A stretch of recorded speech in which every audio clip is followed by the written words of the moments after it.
আপনাদের মাঝে আবারও একটা গল্প নিয়ে আসলাম। গল্পটা আপনারা শুনলে আপনাদের দৈনিক জীবনে বা ইহকাল বা পরকালের জন্য ভালো কিছু বয়ে আনবে ইনশাল্লাহ। আপনারা ধৈর্য ধরে গল্পটা সম্পূর্ণ শুনে যাবেন। ছিল এক লোক এক জায়গায়। তো লোকটা দেশ ছেড়ে বাইরে চলে যাবে, এর জন্য তার অনেক গয়নাগাটি বা সোনাদানা ছিল। সেই সোনাদানাগুলা এক জঙ্গলে মাটির মধ্যে পুঁতে রেখেছিল। তো পুঁতে রাখার পরে সে দেশের বাইরে চলে যায়। অনেকদিন পরে সে দেশে চলে আসে। দেশে চলে আসার পরে তার ওই যে গহনাগুলা রেখেছিল বা টাকা ধন দৌলত রেখেছিল মাটির নিচে পুঁতে, কিন্তু তার তখন আর ওই কথা স্মরণ ছিল না।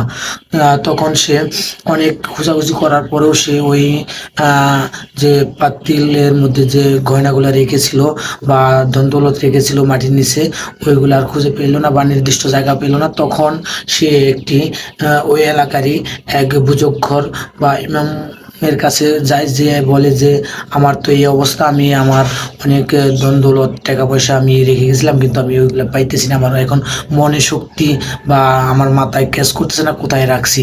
তখন ওই হুজুরটা বলে যে আপনি নামাজ পড়েন, আজকে সারা রাত তাহাজ্জুদের নামাজ পড়বেন, নামাজ পড়লেই আল্লাহ তাআলা আপনাকে অবশ্যই অবশ্যই ওই জিনিসটা মনে করে দিবে।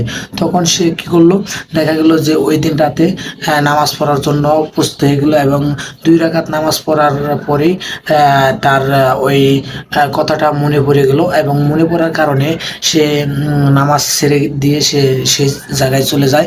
চলে গিয়ার পরে দেখে যে সে তার নির্দিষ্ট যে ধন দৌলত বা টাকা পয়সা যা রেখেছিল সব পেয়ে যায় ওখানে।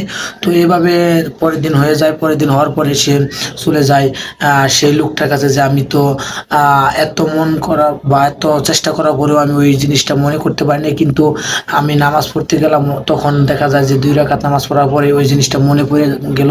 কারণটা কি? তখন ওই বুজুর্গ লোকটা বলে যে আসলে আপনি যখন সারা রাত তাহাজ্জুদ নামাজ পড়বেন এই নিয়তে আপনি নামাজের জন্য দাঁড়িয়ে গেছেন, তখন শয়তান আপনাকে ওই জিনিসটা মনে করে দিয়েছে, এবং শয়তান আমাদের প্রকাশ্য শত্রু। আর যদি ওইটা মনে না করতে পারতেন তাহলে সারা রাতে তাহাজ্জুদের নামাজ পড়তেন। এর জন্য শয়তান প্রথমেই আপনার ওই জিনিসটা মনে করে দিয়েছে, এবং এতে যাতে আপনি নামাজটা না পড়েন। শয়তানের কাছ থেকে আমাদের সবসময় দূরে থাকতে হবে। শয়তান এমন একটা জিনিস যা মানুষের এবং মানুষের জন্য খুবই খারাপ, এবং সে মানুষের ক্ষতি চায় সবসময়। তো আমরা সবসময় চেষ্টা করব শয়তানের কাছ থেকে দূরে থাকার জন্য, এবং ভালো কাজ করার জন্য, এবং যাতে শয়তানের উসাসয় আমরা যাতে না পড়ি, এই জন্য আমাদের সবসময় চেষ্টা করতে হবে।